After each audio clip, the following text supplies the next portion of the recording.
Good morning, everyone, and welcome to Monday. For each other we, every day we, to improve we, together we will. Every single Stukeley day we focus on. Our Stukeley motto is, our Stukeley curriculum is, 4 words that make the magic happen.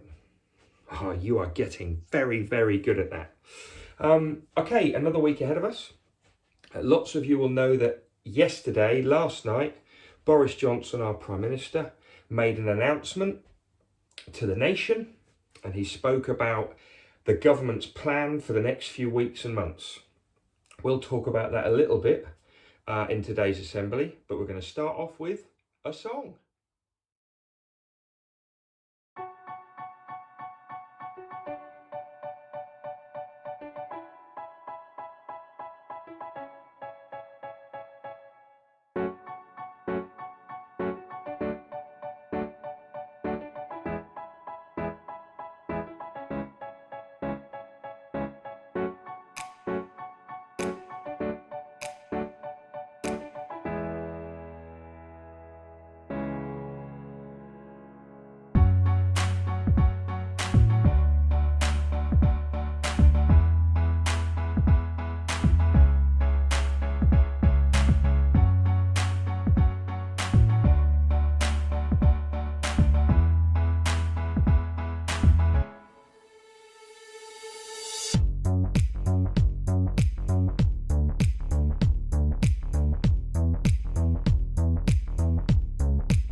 As usual, wonderful singing, everyone. Thank you. Now, before we talk about these, and please, by all means, go and get this if you haven't got it, but do not open it. Families, keep an eye on your children. It must not be opened. Right, before we get onto this, we're going to talk a little bit about the plan for the next few weeks and months. Some of you will know already that Boris Johnson has said that schools might start to open in about 3 weeks' time. He hasn't said they definitely will. He said he hopes that we can still keep working hard at washing our hands. We can still keep washing hard at keeping away from people that aren't in our family house. We still have to make sure that we are looking after each other and that we are being as safe as we can. But if that carries on going well, primary schools will start to open in about 3 weeks' time. He's talked about the groups of children that might be starting back in June. But I will just say now, and this is for your families and for you, right now, we don't have any information or any exact plan about exactly which children will be starting back and exactly what that will look like. Schools have got a lot of work to do to get ready for that. The exciting bit is, and the bit I'm really pleased about, is that hopefully in a few weeks' time, we'll start to bring some of you back into school, and then slowly but surely we'll start to feel like a primary school again. And eventually we'll have our youngest children all the way through to our oldest children. But at the moment, the only thing we know is that the plans to bring some of you back may start soon. I know your families are going to want to email me and ask. I know that you're going to be asking lots of questions about what might happen. But right now, I'm happy that a plan has been talked about, but there's still a long way to go. I promise you, and I promise your families, that I will keep you in touch with what I know when I know it. Okay. From that good news to remembering. Grab your books, grab a pencil. Do not, under any circumstances, open your book. I'll see you on the floor where I'm going to get my book. Hey there. Right, so the reason I've said not to open your workbook yet is because I want to spend a bit of time retrieving and recalling and remembering what you already know about remembering. So I'm going to turn to the back of the book and I'm going to get this piece of paper ready. And I'm only going to let you see the letters at the bottom. Now, if you remember, these 4 letters all stand for words that have been part of our chat about remembering. So first of all, talk to the person next to you or talk to somebody at home about what these letters stand for and what the picture behind here looks like. And while you're doing that, I'm going to start drawing what I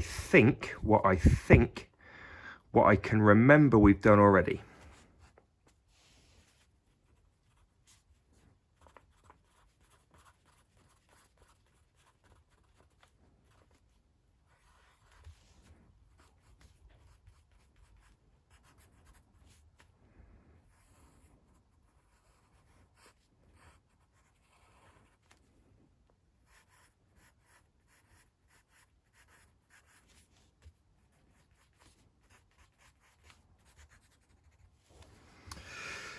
Okay, so very quickly, this is all new information. The I, we concentrate on some of it. That information then goes into our working memory, which can hold a small number of things. So the W is for working memory, but a lot of the information that we hold there, some of it's forgotten straight away, some of it we remember for a little bit, and then we forget it forever. Let's see if I was right. Oh, pretty good. Okay, so hopefully we've remembered most of that. Now I'm going to add a couple more bits. So I'm just going to turn this over. Right, okay, so information is around us. We concentrate on it. It goes into our working memory. Lots is forgotten. Today we're going to think about the information that we do not want to forget.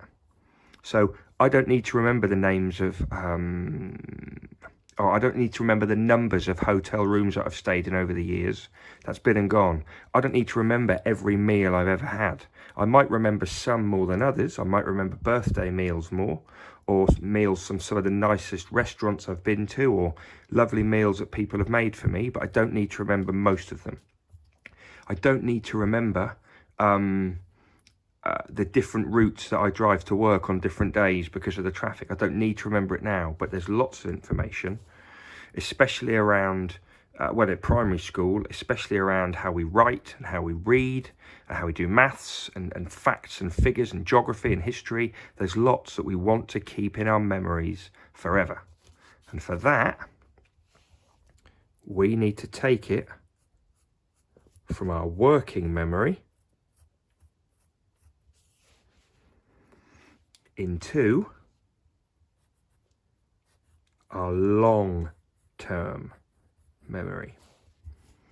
And our long-term memory, I've drawn 2 lines here going up to the top, 2 dotted lines, and this part is what we're calling our long-term memory. So our working memory doesn't look like this in real life. Our working memory is sitting just at the top of our head, and the long-term memory is going out. Now, if I really wanted to, I could keep these lines going forever, because cognitive scientists and experts tell us that our long-term memory is absolutely massive. In fact, it's as big as we want it to be. And especially with younger people, children that are learning new information, that long-term memory is a place to get our information and keep it there forever. But, and we're going to finish with this, if we want to keep information in our long-term memory, one of the best ways to do it is to stick that information, that new information, to some that we've already got. So for example, if you're learning about a different way to add, in maths, you want to stick that new information about adding to all the other information you've already got about adding in your long-term memory.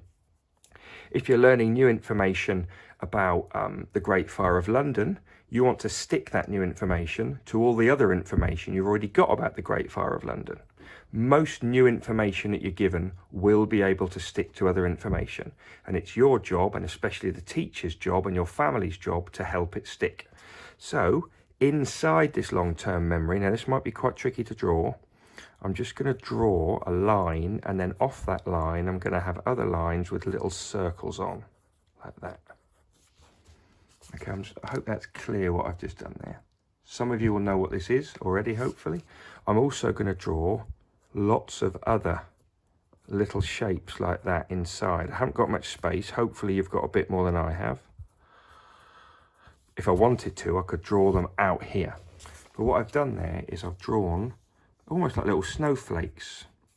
And what those are is they're called schema. And hopefully lots of you are nodding now because you'll know what they are. So I'm going to do a little line here, and I'm going to write an S for schema.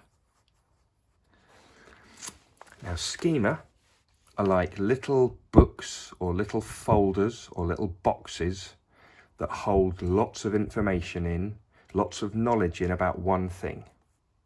I'm going to stop there because I don't want to give you too much. But next week we're going to talk a little bit more about schema and exactly how we organise knowledge within them. So today we've added an L for long-term memory and an S for schema, and it gives us this. I wonder how much you'll remember next week.